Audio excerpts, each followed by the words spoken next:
नमस्कार, मैं आपको नित्य नई रेमेडी बताती हूँ। एस्ट्रोलॉजी से संबंधित कुछ टिप्स भी देती हूँ। मेरे को ऐसे लग रहा है कि सब बताना मेरे लिए, आप सब लोग के लिए कोई मायने नहीं रखता है, क्योंकि आप वीडियो देखते नहीं हैं और उसकी वजह से मेरे को थोड़ी-सी निराशा हो रही है। सोचना पड़ रहा है कि बनाऊँ कि ना बनाऊँ? लेकिन फिर भी मैं अपनी तरफ से कोशिश करूँगी अपना काम करने की। अब आपकी इच्छा है, आप कितना उसको पसंद करते हैं या नहीं करते हैं। मेरे कमेंट बॉक्स में ज़रूर लिखिए, इस बात का उत्तर मैं चाहती हूँ। अगर कुछ कमी रह गई है तो भी बताइए मेरे को। आज मैं बताने वाली हूँ ऐसा एक मसाला जो आपके जीवन को पलट सकता है। आपको पता होगा, रसोई में बहुत से मसाले होते हैं, उसमें से सबसे ज़्यादा महत्वपूर्ण एक मसाला है, वो है नमक है। वैसे तो ये रसायन है एक प्रकार का, और अगर रसोई के हिसाब से देखें तो इसके बगैर स्वाद ही नहीं आता है। आपने देखा होगा, अगर फीका खाना आपको दिया जाए तो कैसा लगेगा खाने में। तो इसलिए रसोई का ऐसे कह सकते हैं कि ताज है ये। अब इसका एक रसोई के अलावा भी बहुत एक और एस्ट्रोलॉजिकली भी एक फैक्टर देखा जाता है। हर एक चीज़ को अगर मिला के देखें तो प्रकृति से जुड़ा हुआ है। प्रकृति किससे जुड़ी हुई है? हमारे जीवन से। और जीवन किससे जुड़ा हुआ है? आपके जो ग्रह नक्षत्र हैं उनसे जुड़ा होता है। आप माने चाहे ना माने, अब आपको इस बात का पूरा भरोसा हो जाएगा, क्योंकि इस समय जो गतिविधियाँ होती दिखाई दे रही हैं इंडिया में पॉलिटिशियन के लिए, कि अचानक कोई भी एक ऐसा मतलब चेहरा आ जाता है पॉलिटिक्स में जो सीएम बन जाता है 3-3 प्रदेशों का। तो ये क्या है? ये सब क्या है? ये आपको विश्वास होना चाहिए। ये सब ग्रह नक्षत्र हैं। किसके कितने पावरफुल ग्रह हैं, कितना आपको सपोर्ट करते हैं। ठीक इसी तरह से अब आज मैं नमक के बारे में बता रही हूँ। ये विशेष रसायन है जो कि हमारे जीवन को खाने के अलावा भी बहुत सी चीज़ों के लिए ये उपयोगी सिद्ध हो सकता है, अगर सही प्रयोग किया जाए। वैसे तो इसका अगर रासायनिक फॉर्मूला देखा जाए तो NaCl रहता है, और अगर प्लैनेट से जोड़ के देखा जाए तो सबसे ज़्यादा ये किसका रहता है? इस पे असर रहता है शुक्र का और चंद्रमा का। ये 2 प्रकार का देखा जाता है। एक तो देखा जाता है पहाड़ी, और एक देखा जाता है आपको कॉमन है, ये तो समुद्री। तो उसमें अलग-अलग उसकी वैसे तो देखा दोनों ही नमक हैं, उनका NaCl ही होता है सूत्र, लेकिन फिर भी इनके प्रभाव थोड़े से अलग-अलग होते हैं। मतलब अ, टेस्ट एक सा होता है, लेकिन एस्ट्रोलॉजिकली प्रभाव देखें तो थोड़ी-सी उसमें भिन्नता देखी जाती है।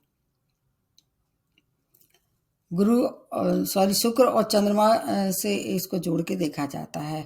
ऐसे लोग जो कि चंद्र प्रधान होते हैं, जिनमें चंद्रमा की ज़्यादा मतलब डिग्री वाइज़, या जैसे उनकी स्वामी राशि या उच्च राशि में होते हैं, ऐसे लोग नमकीन खाना ज़्यादा पसंद करते हैं। आप इसको देख के आज़मा के बताइए।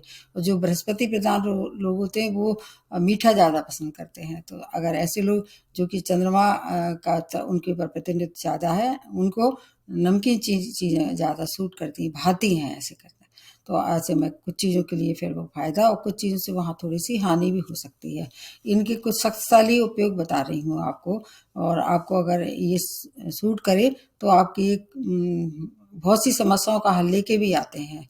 अगर जैसे अब मैंने बताया कि शुक्र और चंद्रमा से संबंध रखते ही हैं, तो अगर आपका चंद्रमा कमज़ोर है, ऐसा लगता है कि चंद्रमा की वजह से आपको परेशानी हो रही।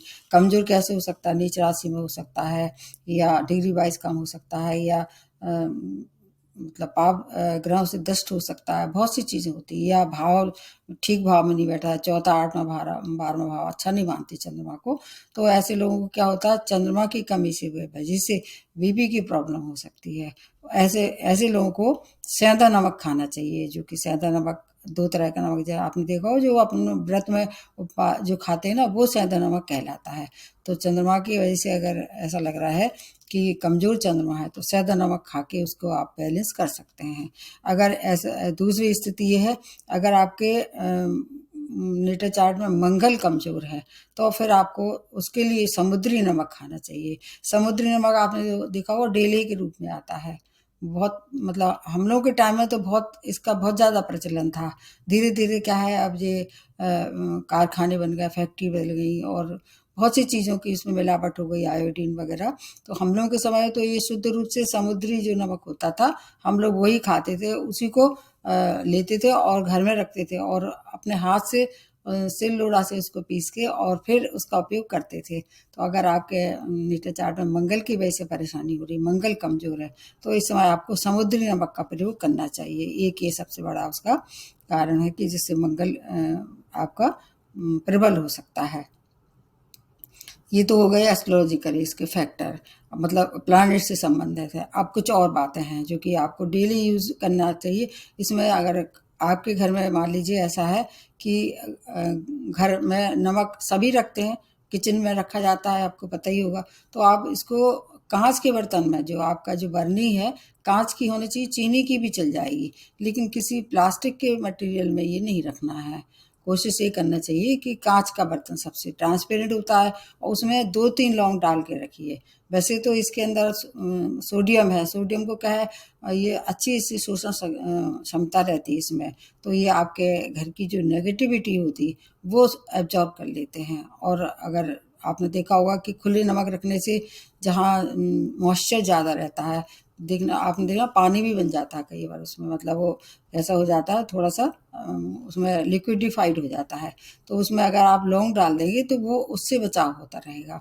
एक ये फ़ायदा है इससे। और दूसरा काँच के संग ये कोई रिएक्शन नहीं करेगा क्योंकि सोडियम है, क्लोरीन है, रिएक्शन भी कर सकता है प्लास्टिक के साथ। और इसके अलावा एक और है, और बहुत सी चीज़ें हैं इसमें, मैं आज जितना हो पाऊँगी बताऊँगी आपने। आप अपने घर में रोज़ पोंछा लगाते हैं या लगवाते हैं, तो पोंछा लगाते समय आप 2 चम्मच जो है केवल, ज़्यादा कुछ नहीं, 2 चम्मच नमक उसमें पोंछे वाले पानी में डाल के फिर उसका पोंछा लगवाइए। तो आपके घर की जो कोई नेगेटिव एनर्जी उस घर में है, तो वो जो है दूर हो जाएगी। और फिर उसके बाद उसको चाहे तो अगर आपको ऐसा लग रहा है कि उससे कुछ परेशानी हो रही, तो आपको संग में एक वैसा बिना पानी के पोंछा की बाल्टी भी रख सकते हैं या पोंछा रख सकते हैं, ऊपर से उसको करते जाइए, लेकिन इसका उपयोग ज़रूर करिए घर में जब आप पोंछा लगवाते हैं। अगर आपका मन बहुत अशांत रहता है और आपको बेचैनी हो रही है, स्ट्रेस है, डिप्रेशन हो रहा है, तो आपके लिए बहुत अच्छा, अगर तनाव को दूर करने के लिए बहुत अच्छा आपके लिए ये उपयोगी सिद्ध होने वाला है। क्या, जो आपका जो नहाने वाला पानी है उसमें 2 चम्मच उसके नमक, पिसी हुई नमक के डाल के फिर स्नान कीजिए। उसके ऊपर आप चाहें तो प्लेन वाटर भी डाल सकते हैं। ऐसा नहीं है कि आपने उससे पहले अगर नमक का पानी यूज़ कर लिया तो दोबारा अगर प्लेन वाटर से नहाया तो उसकी जो प्रभाव कम हो जाएगा। प्रभाव तो रहेगा, लेकिन उसका उपयोग आपके लिए बहुत अच्छा रहने वाला है, तनाव को मुक्त करने के लिए। अगर घर में नेगेटिविटी ज़्यादा है, किसी भी तरह से आपको लग रहा है कि नज़र दोष है या कुछ है, तो घर के किसी भी 2 कोने में आप चाहें एक नमक का, समुद्री नमक का डेला रख सकते हैं। आप देखना उससे आपके अंदर की, घर के अंदर की नेगेटिविटी उसमें धीरे-धीरे करके कम होके समाप्त हो जाएगी। एक और है, नज़र दोष के लिए भी आप चाहें तो इसका उपयोग कर सकते हैं। कई बार देखना देखना होगा, आपको देखा ही होगा सभी ने, नज़र दोष आपको पता नहीं होता, आपका छोटा बच्चा बहुत रोता है, या आप स्वयं भी बहुत बुझी-बुझी रहते हैं, आपके व्यापार में बहुत ज़्यादा घाटा होना शुरू हो जाता है, ठप हो जाता है। उस नज़र दोष के लिए अगर आपकी हेल्थ से संबंधित है, तो आपको 1 चुटकी भर नमक अपने ऊपर से 3 बार उतार के और फिर जो बहते हुए जल में, अगर आपके संभव ना हो बहते हुए जल के जाने की, कहीं दूरी है, मजबूरी है, अपने घर के वॉश बेसिन में उसकी जो नल खोल के उसमें बहा सकते हैं। एक तो हो गया उसके लिए। और जहाँ तक है व्यापार के लिए, उसको फिर जहाँ आपका व्यापार है वहाँ उसको खुले रख दीजिए समुद्री नमक को, तो उसमें भी जो नेगेटिविटी होगी वो उसमें एब्जॉर्ब कर लेगा नमक, और आपका व्यापार फिर पुनः जैसे आप चाह रहे थे वैसा होना शुरू हो जाएगा। ये तो आपकी हो गई थोड़ी-सी इससे संबंधित परेशानी, जो आपको उससे छुटकारा पाना है उससे। और उसके साथ-साथ एक और बात है कि नमक को कभी भी डायरेक्ट एक से दूसरे को ट्रांसफ़र नहीं करना चाहिए। जैसे मान लीजिए आप डाइनिंग टेबल पे बैठे हैं और वहाँ आपको लग रहा है कि नमक, वैसे तो आजकल अच्छे उसके पॉट आ रहे हैं, साल्ट पॉट और इसके मिर्च के सब, लेकिन बाई चांस ऐसा आपको ध्यान नहीं देते हैं, तो इस बात का ध्यान रखिए, डायरेक्ट गद्दी पे नमक नहीं रखना है, नहीं तो आपके रिश्ते खराब, जिसके हाथ पे जिसकी गद्दी पे आपने नमक रखा, उससे आपके रिश्ते खराब हो सकते हैं। तो ये एक ये हो गया है। इसका मतलब स्वयं बचाव कर सकते हैं। रिश्ते बचाने के लिए ये भी माना जाता है कि इसका रिश्ता अगर आप किसी से अच्छा बनाना चाहते हैं, डायरेक्ट उसकी गद्दी पे नमक न डालिए। इसके साथ-साथ एक और बात है, बहुत सी बातें हैं उसमें, जितनी मुझे को याद आती जा रही मैं बताती जा रही हूँ। ऐसे लोग जो कि आप जिनको मानते हैं कि इनके घर जो कमाई है वो मतलब सही मार्ग से नहीं आ रही है, कुछ ऐसे गैर कानूनी कार्य कर रहे हैं या आपको ऐसा लग रहा है, भले ही वो ना हो, तो ऐसे लोगों के यहाँ कभी भी उनके घर जाके किसी नमकीन चीज़, जैसे मान लीजिए आप किसी के यहाँ जाते हैं नाश्ता कराते हैं, तो नमकीन चीज़ें ना खाएँ आप वहाँ जाके, मीठी चीज़ खा के। उनका अनादर भी नहीं कर सकते। कई लोग ऐसे होते हैं जो अपने बहुत सगे होते हैं, आप उनसे कह नहीं सकते हैं और मतलब आपको मजबूरी होती है उनके घर जाना मिलना, तो मीठा खाइए वहाँ पर, नमकीन मत खाइए। क्योंकि ऐसे कहते हैं जैसा जिसके यहाँ जैसा नमक खाते हैं उसका फिर वैसा ही आपके मन पे प्रभाव पड़ता है। तो ऐसे लोगों के यहाँ जो कि अच्छे संस्कारी लोग नहीं हैं, उनके यहाँ का नमक नमकीन चीज़ें बिल्कुल नहीं खाना चाहिए, अवॉइड करना चाहिए, क्योंकि वो आपको हजम नहीं होगा। इसके अलावा एक बहुत ही अच्छा उपाय बता रहे हैं, वो आपको संतान से संबंधित है। जैसे आपकी संतान से संबंधित कोई भी समस्या आ रही है, जैसे विवाह में दिक्कत आ रही है, उनकी अगर करियर में परेशानी हो रही है, उनकी हेल्थ से रिलेटेड कोई परेशानी हो रही है, तो आपको फिर उसके लिए क्या करना है, यदि आपकी संतान उस पे विश्वास नहीं करती है, तो आपको स्वयं कर देना चाहिए। उसको नमक को क्या करना है, जिस बच्चे पे आपको लग रहा है उसको नज़र दोष हो गया है और अगर वो बच्चा स्वयं नहीं करने लायक है, छोटा है या बड़ा है, उस पे विश्वास नहीं है, आप खुद कर सकते हैं उसको।